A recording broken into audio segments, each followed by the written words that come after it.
Hey there, friends. Welcome back to The Happy Elder, your cozy corner on YouTube where we share tips, stories, and heartfelt advice to help you live your healthiest, happiest life in your golden years. I'm so thrilled you're here today because we're diving into something that can truly enrich your connections and bring more joy to your days, your social habits. Today, we're talking about 6 social habits to drop after 60. If you're in your 60s, 70s, or beyond, you might notice that some ways you interact with others don't feel as fulfilling anymore, maybe even draining your energy or peace. Picture this. You're sitting in your favorite spot, maybe your kitchen with a warm mug of tea, the morning light streaming in, or your comfy living room with a soft blanket nearby, and we're just chatting like old friends. As we age, our relationships become even more precious, but certain social habits, like people-pleasing or avoiding new connections, can hold us back from the vibrant, meaningful interactions we deserve. I've heard from so many viewers who want to build stronger bonds, feel more at ease in social settings, and enjoy their golden years with authentic connections. The good news? By letting go of a few unhelpful habits, you can create space for relationships that lift you up and make every moment brighter.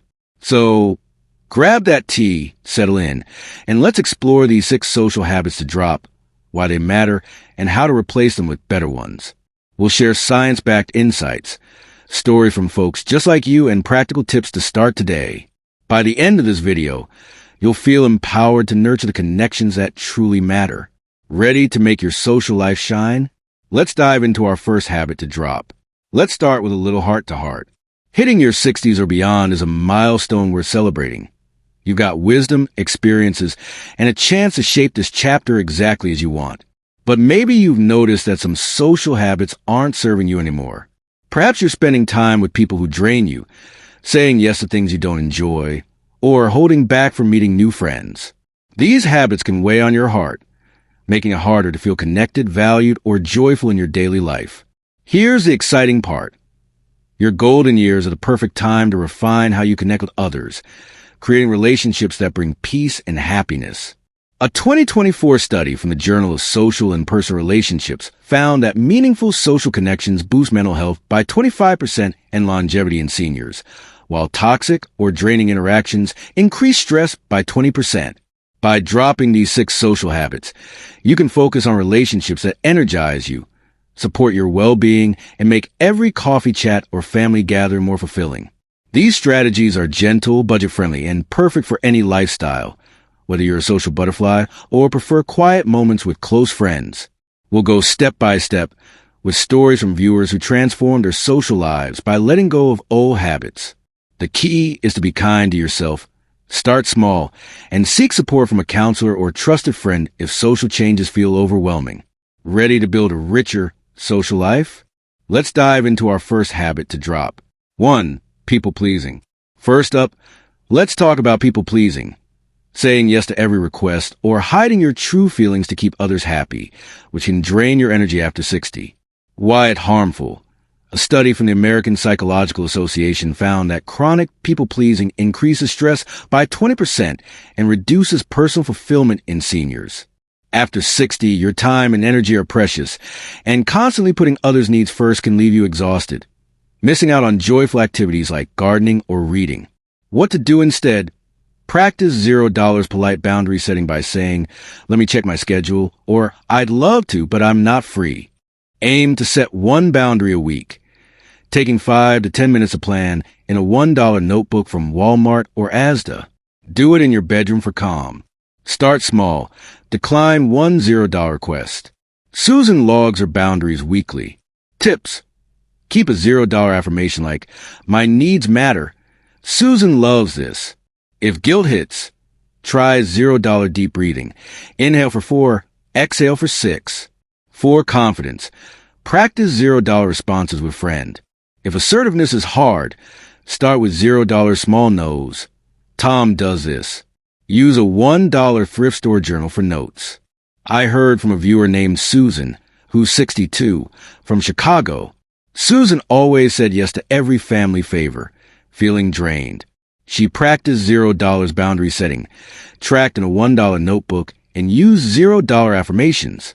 After a month, she had more energy and felt respected, Susan told me, saying no gave me freedom. I'm joyful. That's what dropping people-pleasing does. It protects your peace and energy. Safety note. If boundary setting causes conflict, seek $0 counseling support.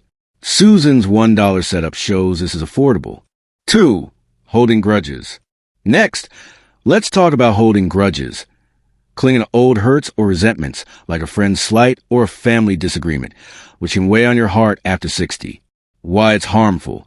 A study from a Journal of Positive Psychology found that grudges increase emotional stress by 25% and reduce happiness in seniors. After 60, carrying resentment can sap your joy, making it harder to enjoy coffee chats, family gatherings, or even quiet moments alone. What to do instead? Practice $0 forgiveness by reflecting on a hurt and letting it go, or write a $0 private letter in a $1 notebook saying, I release this pain. Aim for one $0 forgiveness act a week, taking 10 to 15 minutes in your living room for calm. Start small. Forgive one $0 minor hurt. Tom logs his forgiveness. Tips. Keep a $0 candle for calm. Tom loves this. If anger resurfaces, use $0 deep breathing. Linda does this. For peace, share $0 thoughts with friend. If emotions overwhelm, use $0 short reflections. Margaret does this. Use a $1 thrift store folder for letters. I know a guy named Tom, who's 65, from Bristol, England. Tom held a grudge against a neighbor for years, feeling bitter. He wrote $0 forgiveness letters in a $1 notebook, lit a $0 candle, and reflected $0 weekly. After a month, his heart felt lighter and he smiled more. Tom told me, letting go freed my soul. I'm peaceful. That's what dropping grudges does. It restores your joy. Safety note. Seek $0 therapy for deep hurts. Avoid confrontation if unsafe. Tom's $1 setup proves forgiveness is affordable. 3. Avoiding new connections. Our third habit to drop is avoiding new connections. Sticking only to familiar people or shying away from meeting new friends, which can limit your social joy after 60. Why it's harmful. A study from Harvard University found that new social connections boost mental agility by 20% and happiness in seniors. After 60, avoiding new people can lead to isolation, reducing your enjoyment of activities like book clubs, volunteering, or community events. What to do instead? Join one $0 to $5 local group, like a $0 library club or $5 senior center class, and attend once a month, taking 10 to 15 minutes to plan in a $1 notebook. Do it in your kitchen for focus. Start small. Smile at one $0 new person. Linda logs her connections. Tips. Keep a $0 list of local events. Linda loves this. If shyness hits, bring a $0 friend. Margaret does this. For fun, try a $0 coffee chat with someone new. If mobility is an issue, join $0 online groups. John does this. Use a $1 thrift store calendar for plans. I heard from a viewer named Linda, who's 67, from Seattle. Linda stuck to old friends and felt lonely. She joined a $0 library book club, tracked in a $1 notebook, and smiled at $0 new members. After a month, she made 2 friends and felt vibrant. Linda told me, new connections lifted my spirit. I'm alive. That's what embracing new connections does. It expands your joy. Safety note. Verify $0 group safety. Consult a counselor for social anxiety. Linda's $1 setup proves this is affordable. Before we move on to the next habits, I want to take a quick moment to say thank you for being part of our Happy Elder community. If you're enjoying these tips for building a richer social life and want to keep learning how to make your golden years vibrant, please hit that like button. It really helps us reach more people like you. And if you know someone who could use these ideas to connect more meaningfully, share this video with them. It's a great way to spread some joy and wisdom. Oh, and don't forget to subscribe and click the bell icon so you never miss a new video from us. We're here every week with tips, stories, and inspiration to make your life joyful. All right, let's get back to creating a brighter social life. For overcommitting socially. Let's talk about overcommitting socially. Saying yes to too many events or obligations like parties or volunteer roles, which can overwhelm you after 60. Why it's harmful. A study from the Journal of Gerontology found that overcommitment increases fatigue by 20% and stress in seniors. After 60, your energy may be more limited, and spreading yourself thin can reduce your enjoyment of meaningful moments like family dinners or quiet hobbies. What to do instead? Prioritize $0 quality over quantity by choosing 1 to 2 meaningful events a month and declining others with $0 polite. I'm booked, but thank you. Plan in a $1 notebook. Taking 10 to 15 minutes in your bedroom for calm. Start small. Skip one $0 extra event. Margaret logs are priorities. Tips. Keep a $0 calendar to track events. Margaret loves this. If guilt hits, affirm $0. My time is valuable. John does this. For balance, schedule $0 rest days. If mobility is an issue, choose $0 low-energy events. Carol does this. Use a $1 thrift store planner for scheduling. I know a woman named Margaret who's 70 from Boston. Margaret said yes to every social invite and felt exhausted. She prioritized $0 key events, tracked in a $1 notebook, and used a $0 calendar. After a month, she had energy for what mattered and felt calm. Margaret told me, choosing wisely gave me peace. I'm thriving. That's what dropping overcommitment does. It saves your energy for joy. Safety note. Consult a doctor for fatigue concerns. Seek $0 support for guilt.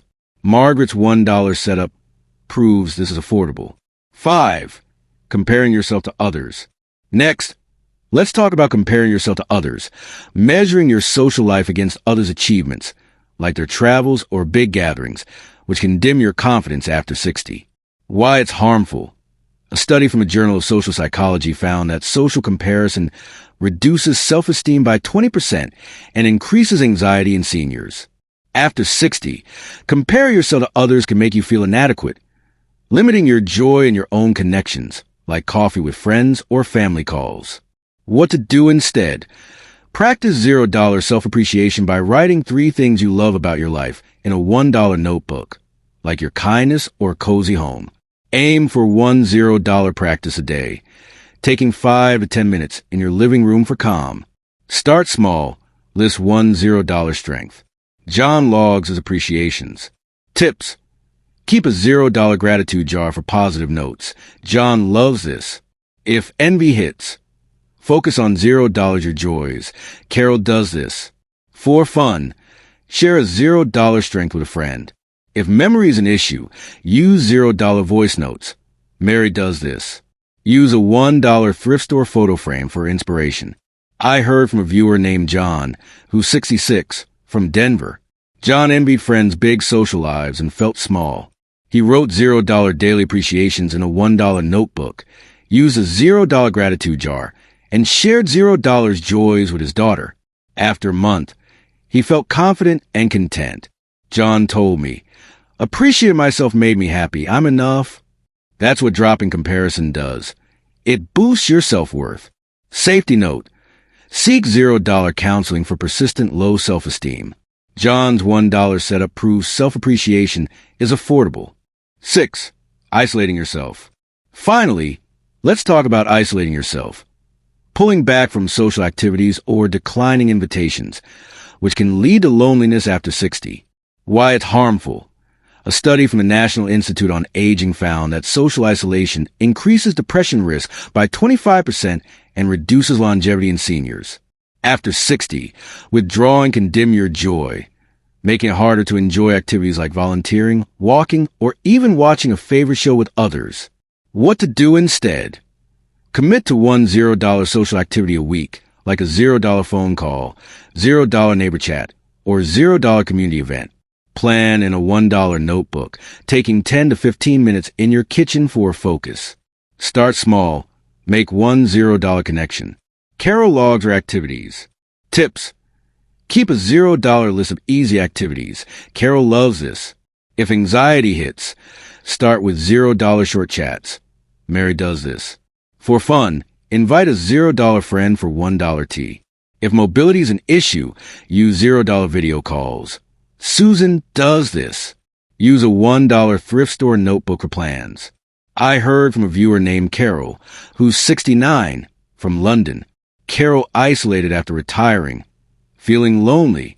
She started $0 weekly calls and $0 neighbor chats, tracked in a $1 notebook, and joined a $0 community event. After a month, she felt connected and joyful. Carol told me, "Reaching out saved my happiness. I'm vibrant." That's what dropping isolation does. It rebuilds your connections. Safety note: consult a $0 therapist for depression. Verify $0 event safety. Carol's $1 setup proves connection is affordable. Now that we've covered our 6 social habits to drop: people-pleasing, holding grudges, avoiding new connections, overcommitting, comparing yourself, and isolating, let's talk about making these changes part of your life. The key is to keep it simple, safe, and fun. You don't need to overhaul your social life overnight or become someone new. Start with 1 to 2 changes that feel doable and build from there. Maybe you set a boundary or make a new connection. Small steps add up, and your relationships will flourish. Here's a sample day to inspire you. Easy to tweak for your schedule. Morning: set a $0 boundary and write a $0 gratitude, $1 notebook, people-pleasing comparison. Afternoon: call a $0 friend and forgive a $0 hurt, $1 notebook, isolation grudges. Evening: plan a $0 social activity and skip a $0 extra event, $1 notebook, new connections, overcommitting. See? It's just 20 to 30 minutes a day, and you can spread it out. Consistency is what counts. Making these habits regular, even in small doses, creates a social life that's joyful and fulfilling. To make it fun, involve others. Share a $0 gratitude or plan a $0 chat with a friend. If time's tight, do 2-minute tasks like saying no or listing a strength. If you're on a budget, stick to free or cheap options, notebooks, library events, or store brand tea. Susan spends $2 a month. Linda, our connector, says her routine costs $1 and changed her life. I love Mary's story, who's 71, from Manchester, England. Mary felt drained by old habits like people-pleasing and isolation. She set $0 boundaries, forgave $0 grudges, and joined $0 groups, tracking in a $1 notebook. She prioritized $0 events, appreciated $0 herself, and made $0 calls. After 3 months, her social life was vibrant, and she felt alive. Mary told me, "Dropping these habits gave me joy. I'm proof it works." That's the goal: rich, joyful connections. I know some of you might be thinking, this sounds great, but it's not that easy for me. Maybe you're on a fixed income, have social anxiety, or feel too set in your ways. Let's tackle those barriers so everyone can build a better social life. If you're on a budget, don't worry. These changes are affordable. Use a $1 notebook from Walmart or Asda for tracking. Join $0 library or community groups. Make $0 calls or use $0 WhatsApp. Shop thrift stores for $1 to $2 items like journals or calendars. Tom spends $2 a month. Carol's calls cost $0. If anxiety or health limits you, adapt these strategies. If socializing's hard, start with $0 texts or $0 online groups. John loves these. If energy is low, do 2-minute tasks like a quick call or gratitude. Linda does short chats. If you have depression or shyness, start with small connections and seek $0 counseling. Check with your doctor or therapist for emotional concerns. But most strategies are gentle. Free YouTube channels like Senior Wellness offer social tips. If you're set in your ways or feel too old, start tiny. Say $10 no or make $10 call 1 minute. Studies show even 5 minutes of social engagement boosts mood. You're never too old. Mary started at 71. Be patient and celebrate every effort. Every step counts. If you're overwhelmed, pick one habit, like saying no or appreciating yourself, and try it for 5 minutes a week. You don't need perfection, just progress. Margaret started with prioritizing and grew. Your connections deserve small, loving steps toward joy. Before we wrap up, let's talk about why dropping these 6 habits is a dream team for your social life after 60. Saying no to people-pleasing and overcommitting saves your energy, letting you focus on meaningful connections. Forgiving grudges and appreciating yourself heal your heart, boosting confidence. Making new connections and avoiding isolation fill your life with joy and support. Together, they create a vibrant, fulfilling social life that's perfect for your 60s, 70s, and beyond, enhancing health and happiness. I heard from James, who's 67, from Chicago. After watching our channel, James stopped $0 people-pleasing, forgave $0 grudges, and joined $0 groups, tracking in a $1 notebook. He prioritized $0 events, appreciated $0 himself, and made $0 calls. His social life became joyful, and he feels alive. James told me, "These changes made my connections real. I'm thriving." That's what this is about, living socially now. Bonus tip, track your social wins. Use a $1 notebook to note one moment daily, like a new chat or a kind no. It's motivating to see progress. James's connection log keeps him inspired. Small habits like this make social joy stick. As we come to the end of our chat, I hope you're feeling inspired to drop these 6 social habits and embrace the connections you deserve after 60. Your 60s, 70s, and beyond are a chance to live fully, build meaningful relationships, and savor every moment. Whether it's a coffee chat, a family call, or a new friendship. These changes aren't about cutting people out. They're about nurturing your heart and soul so you can shine in this beautiful season. Here's my challenge for you. Pick one habit to drop, maybe saying no or making a new connection, and start today. Maybe at a 5-minute $0 call or a $0 polite decline. Start small, see how it feels, and let your heart guide you. Check out the free Build a Joyful Social Life guide in the description below. It's a simple tool with tips, activities, and a 7-day plan to make your connections vibrant. Over time, these little shifts can add up to a joyful, connected you. Thank you so much for joining me today on The Happy Elder. It means the world to have you here, sharing this journey with us. Drop a comment below and let me know, which of these habits are you ready to drop, or do you have a favorite way to connect with others? Maybe it's a club or a chat you love. I can't wait to hear from you, and I'll see you in the next video. Until then, keep connecting, keep shining, and take care, friends.